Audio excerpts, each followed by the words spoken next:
atin na pong pinagkakalob sa ating pong minamahal na kapatid, bilang Brother Alejandro Bolo, at yun ang pong tinatawag natin pong minamahal na kapatid, bilang Brother Alejandro Bolo, upang sa rin po ay makapagayag ng kanilang pong dagilang paglulati sa panalapanan ng at mahal na beloved Brother Alejandro Bolo.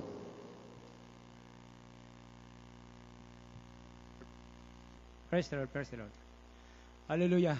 Ang pagpupuri, paglulahati, pagdadakila, pagsamba sa ating pinakamamahal na Panginoong Isus po lamang, praise the Lord. At dubling pag-ala po sa ating beloved Pastor Will Estrada Almeida, and din po sa beloved children, at sa pag-alala sa turot aral ng ating beloved Assistant Pastor Lina Almeida, at magandang tanghali po sa inyo lahat, mga minamahal. Hallelujah. Doon ay mga minamahal, totoo ang ating Diyos sa gawain ng Jesus Miracle Crusade, at ating beloved Pastor, tunay na lingkod na malapayon, sugo ng mahal na Panginoon, talagang tunay na propeta ng Diyos, mga minamahal. Kasi nung panahon, mga minamahal, nung wala pa ako sa gawain na ito, mga minamahal, tunay na sa sobrang kahirapan sa buhay, mga minamahal, at grabe mga minamahal ang bisyo, saka mga minamahal, ako po'y walang kapayapaan sa puso't isip, mga minamahal. Mga minamahal, ako po'y naghahanap ng Diyos, mga minamahal, kaya sumasama po ako, mga minamahal, sa ang ano pong merong gawain ng Diyos. Ako po'y sumasama, basta sama-sama lang po ako. Naghahanap po ako ng Diyos noong panahon, mga minamahal. Ngunit sa pagsama ko sa iba-ibang sikta, mga minamahal, hindi ko matagpuan talaga ang tunay na Diyos, kasi gusto ko, mga minamahal, yung magbago ako, mga minamahal. At magkaroon ako ng kapayapaan sa puso't isip. At yung sa sobrang hirap ng buhay namin, mga minamahal, gusto ko, mga minamahal, magkaroon kami ng kasaganaan sa buhay. Pero hindi ko matagpuan, mga minamahal, hanggang sa dumating, mga minamahal, na ako po'y talagang nagkulong pa ako sa isang close band, mga minamahal. Ang plano ko, mga minamahal, makapag-usap sa mahal na Panginoon, kasi gusto ko po siyang mapaglingkuran ng totoo, ng tunay na paglilingkod, mga minamahal. Kasi hindi ko po alam, mga minamahal, kung paano ko siya paglingkuran. Kaya ko po'y sinarado ko po yan, naglagay po lang ako ng kandila, at ako po yan, nakipag-usap sa Kanya. Sabi ko, Diyos na gumawa ng langit at lupa, hallelujah, mga minamahal, tunay na.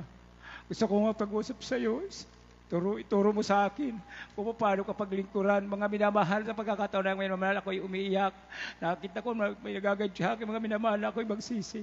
Mga minamahal, panahon na yan, mga minamahal, ako'y nagsisi, mga minamahal. Tunay, hindi tayo pwedeng magharap sa Diyos, dahil tayo makasalanan. Ako'y nagsisi, mga minamahal, umiiyak ako sa mahal na Panginoon. Sa dami kong problema, mga minamahal, hallelujah. Mga minamahal ng panahon, yung ayaw kong gawin, nagagawa ko, yung alam kong masama, nagagawa ko, kaya sabi ko, mahal na Panginoon, tulungan mo ako. Hanggang sa dumating, mga minamahal, na sa aking pakipag-usap sa mahal na Panginoon, ako po'y, hallelujah. May isa, pinakauli ko pong nabanggit, mga minamahal. Mahal na Panginoon, kung sino po ang taong nagtuturo ng buong katotohanan, dalhin mo po ako sa Kanya, mahal na Panginoon. Hallelujah. Mga minamahal, sa pagkakataon ng mga minamahal, hallelujah. Ako po'y lumabas sa sasakyan ng mga minamahal na tunay nakaramdam po ako ng kapayapaan sa aking puso't isip.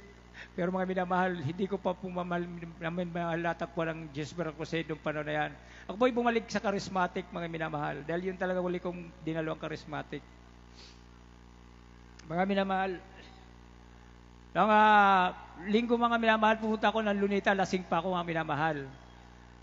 Tapos habang pinapanood ko, mga minamahal, ang mala pastor, siya yung nangangaral, mga minamahal.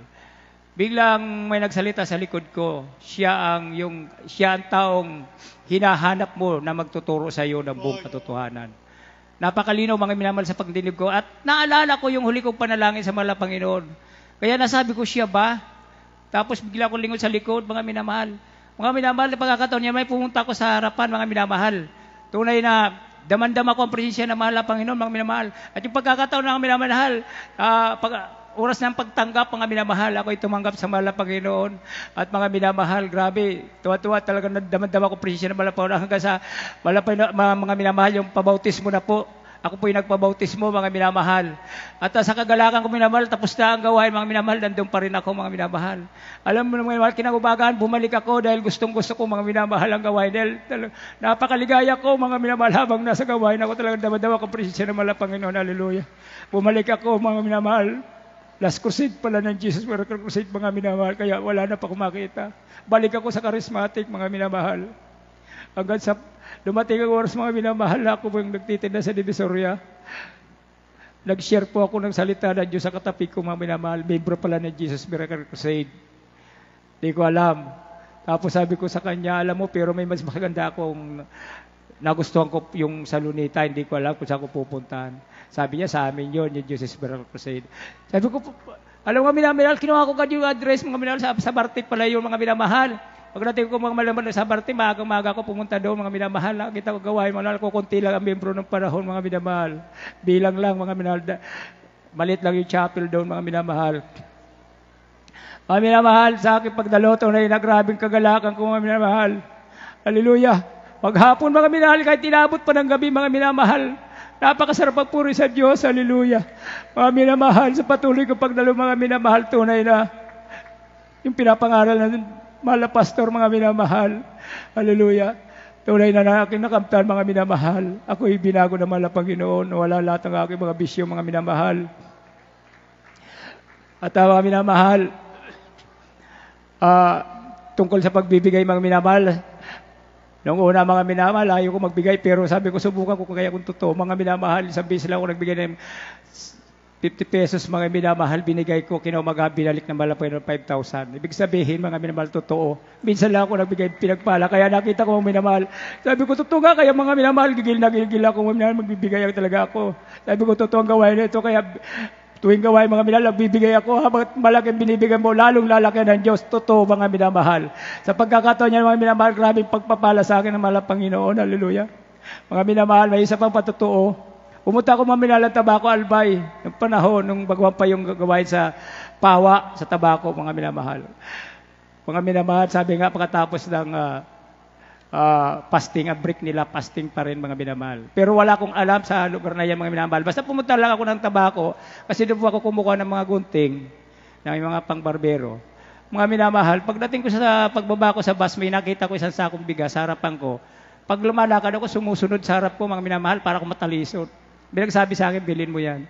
Mga minamahal, malapit lang yung bilihan ng bigas. Bumili pa ko isang sako. Pagkatapos, sabi ko, mahal na Panginoon, saan ko dadalhin to? Sabi niya sa akin, dali mo sa pastoral. Mamang, may sidecar boy, may nakahabang na. Sabi ko, kaluban, pinasakay ko, dinala ko sa Pawa, mga minamahal. Yun ang patutunin lang, mga minamahal. Pagkatapos nila nang fasting, ang break nila fasting. Ibig sabihin, sinabi nila talagang totoo ang Diyos dahil pinapanalangin pa lang minamahal ang pagpapala. Dahil pa naman lang, dahil bago pa yung outstretch mga minamahal, medyo kulang pa talaga pagpapala. Kaya doon ko nakita mga minamahal na talaga kamala Panginoon, hallelujah, grabe kung maghimala mga minamahal. Isipin mo minamahal yung ginawa sa akin, himala niya yung mga minamahal. Naging patutuo ko mga minamahal doon sa Pawa. Hanggang sa hinatid po ako ni Brother Reda Yawon sa Barte mga minamahal at pinatutuo niya yung ginawa ng mahal na Panginoon sa akin. Tuwa-tuwa mahal na pastora mga minamahal. Grabe yung mahal na Panginoon galing pang Maynila bumili ng bigas kaya grabe. Sabi, mga anak, pagpalain ka ng mahal na Panginoon, sabi sa akin ng mahal na pastora. Mga minamahal sa pagkakataon na yan. Parang hindi ko lang masyadong binigyan ng pansin yung pagsabi sa akin ng mahal na pastora, anak, pagpalain ka ng mahal na Panginoon. Pero mga minamahal, yung mula nang sinabi ng mga pastorya, mga minamahal, ang mahal na Panginoon ang una na sa akin, hinanda niya na lahat, mga minamahal. Hallelujah. Mga minamahal, sa akin, yung talento ko na may hiningi ko sa Diyos. Pero yung lahat pala, inaabang niya na. Kaya nung pagkakataon niya, may grabe pagpapala sa akin ng mahal na Panginoon. Nagugulat na lang ako mga minamahal. Ang mga naging suki ko, malalaking kumpanya, mga minamahal, nag-order sa akin. Grabe ang lalaking halaga mga minamahal. Napakarami. Kaya minsan mga minamahal, talagang hindi na ako makadalo.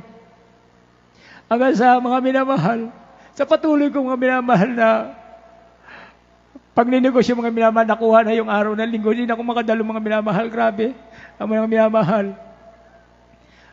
Kaya nung panahon na yan mga minamahal, talagang sabi ko, hallelujah. Yung misis ko ako, mga minamahal, pati anak ko. Dati, mag-aaral sila sa Chinese school, sa private, tapos sagana kami sa lahat, mga minamahal. Lahat yung mga minamahal. Sa tagal, sa pagsubok, mga minamahal, talagang nawala. Kaya sabi ko, Totoo ang pangaral ng mga pastor, pag kayo patuloy naglingkod sa mga Panginoon, patuloy kayo magbigay ng kapot-handog, at sundin nyo lahat ng pinangaral. Talagang totoo mga minamahal, ang pagpangako ng mahal na Panginoon, pagpapakasa, parang physical, material, higit sa spiritual. Pagkakalob ng mahal na Panginoon, plus buhay na walang hanggan. Sigurado mga minamahal sa buhay na walang hanggan. Hallelujah. Mga minamahal, tunay na totoo ang mahal na Panginoon.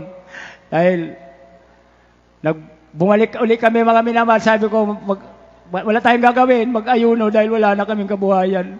Ang asawa ko nag-ayuno mga minamahal, halos 37 days mga minamahal. Sa 37 na yan mga minamahal, halos binalik ng mahal na Panginoon, ganun kabilis yung aming negosyo.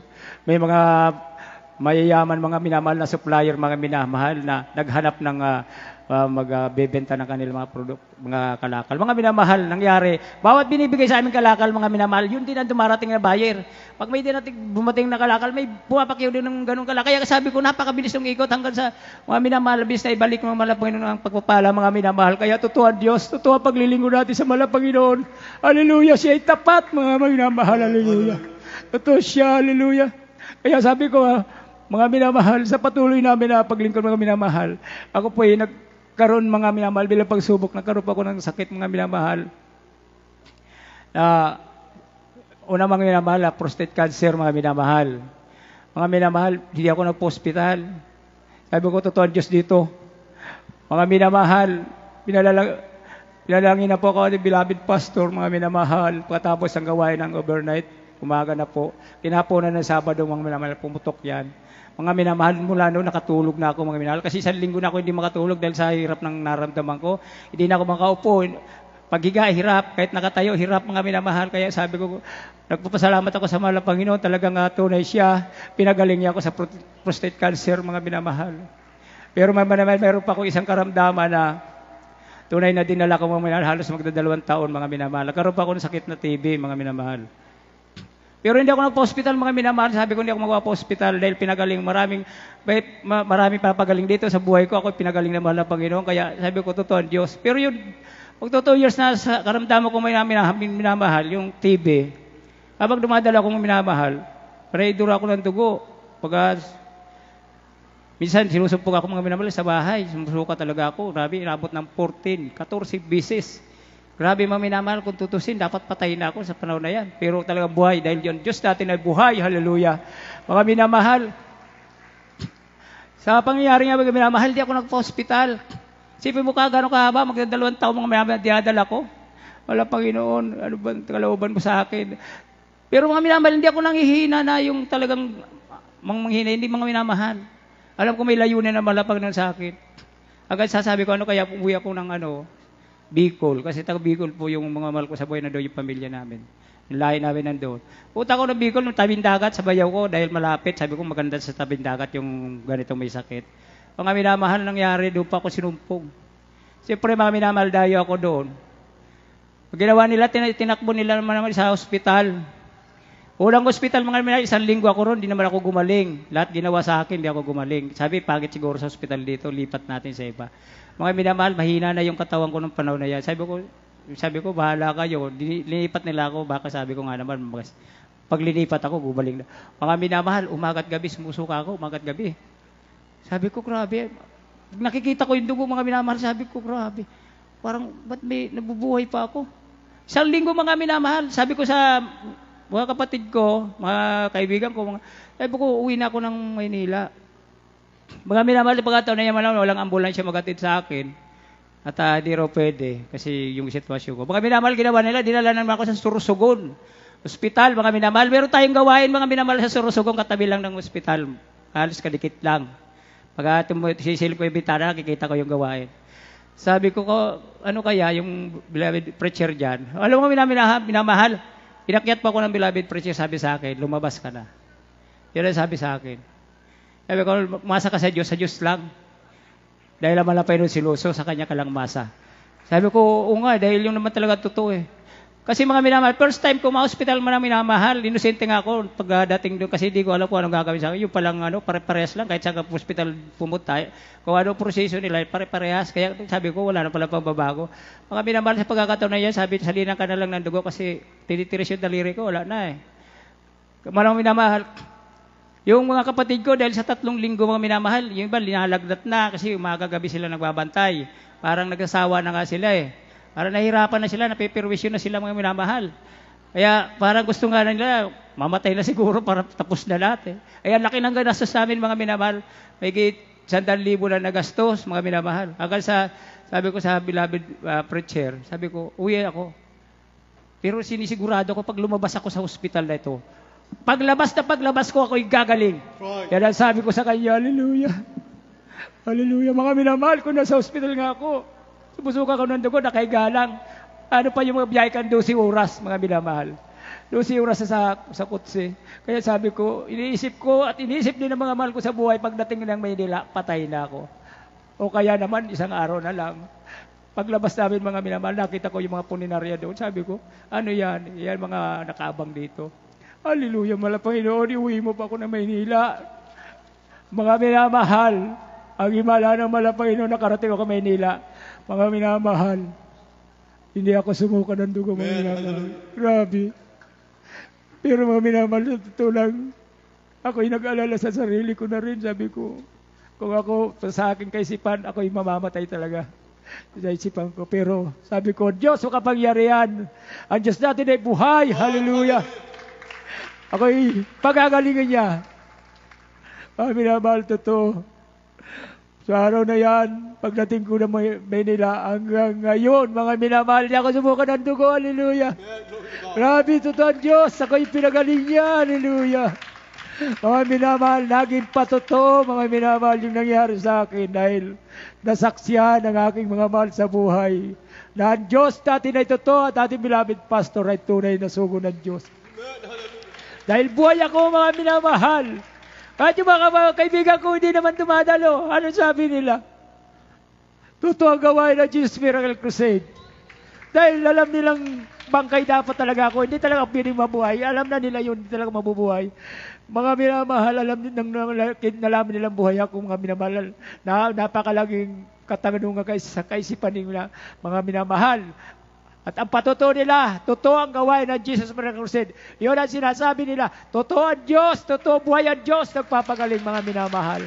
Kaya mga minamahal, hallelujah.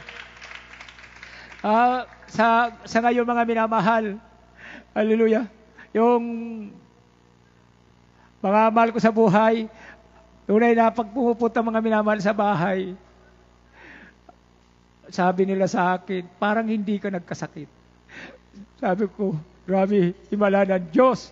Talaga totoo ang gawain natin, mga minamahal. Hallelujah. Sa buhay, sa gawain natin. Hallelujah. Hallelujah. At ang lahat ng pagpupuri, paglululati sa ating Diyos na buhay. Praise the Lord. Hallelujah. Amen. Purihin po ang atong pinakamahal na Panginoon. God bless po mga kapatid. Sa pinagpalang pator, tingnan niyo kung gaano po kadakilang mahalap ng mga minamahal. Years back, yung ating pong beloved brother, nung pinapuntahan po natin beloved honorable pastor, the beloved children, ng mga manggawa, talaga po umiiyak yung pong dalawang prayer warriors doon dahil alam nila ilang araw na lang daw ay mawawala na po siya. Subalit ngayon mga minamahal, tingnan niyo po, ilang taon po ang dinagdag sa ating pong minamahal kapatid. Malakas na malakas po at nagpupuri sa ating pong pinakamahal na Panginoon. At mga minamahal, yung pong nabanggit kanina at yung mahal na kapatid ay wala na po yan dito mga minamahal.